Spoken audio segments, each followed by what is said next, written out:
फेर भक्तन पे नजरिया हो मयरिया मरीना। फेर भक्तन पे नजरिया हो मयरिया हमरीना। हो मयरिया हमरीना। फेर भक्तन पे नजरिया हो मयरिया हमरीना। तब तो कयूँ मैया यऊ भई गाड़े दिनवा हो मयरिया हमरीना।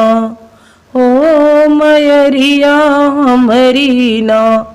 बैठू चौकिया के धमवा हो मयरिया हमरीना।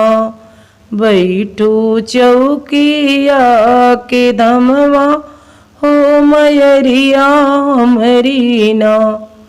फेर भक्तन पे नजरिया हो मयरिया हमरीना। हो मयरिया हमरीना। तब तऊ कयूँ मैया यऊ भई गाड़े दिनवा हो मयरिया हमरीना। हो मयरिया हमरीना। बैठू कटेरा नगरिया हो मयरिया हमरीना। बैठू कटेरा नगरिया हो मयरिया हमरीना। फेर भक्तन पे नजरिया हो मयरिया हमरीना। फेर भक्तन पे नजरिया हो मयरिया हमरीना। तब तऊ कयूँ मैया यऊ भई गाड़े दिनवा हो मयरिया हमरीना। हो मयरिया हमरीना। बैठू विंध्याचल पहाड़िया हो मयरिया हमरीना। बैठू विंध्याचल पहाड़िया हो मयरिया हमरीना। फेर भक्तन पे नजरिया हो मयरिया हमरीना। फेर भक्तन पे नजरिया हो मयरिया हमरीना। तब तऊ कयूँ मैया यऊ भई गाड़े दिनवा हो मयरिया हमरीना। बैठू मैहर के पहाड़िया हो मयरिया हमरीना।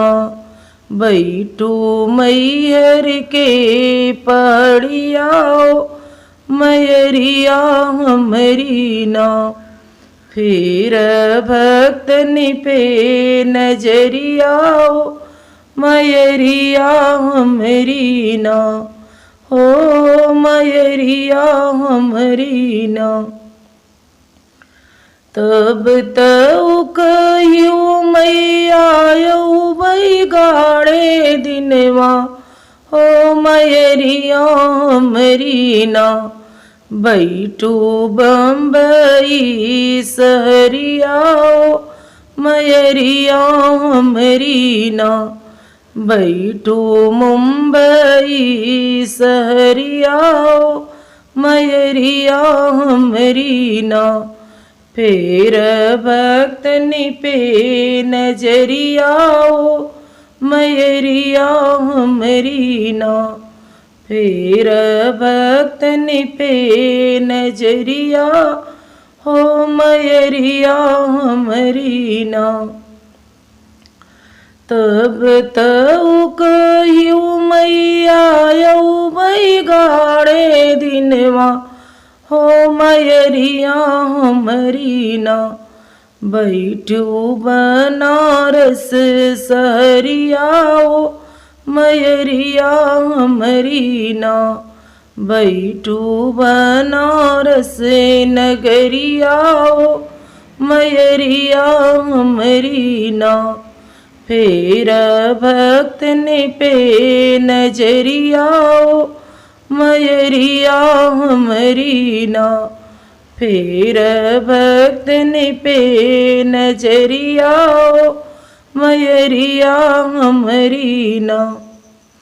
नमस्कार। अगर अच्छा लगा हो तो लाइक करें, शेयर करें, कमेंट करें, अपना प्यार बनाएं। तब तक के लिए धन्यवाद। जय माता दी। नेक्स्ट वीडियो में मिलेंगे।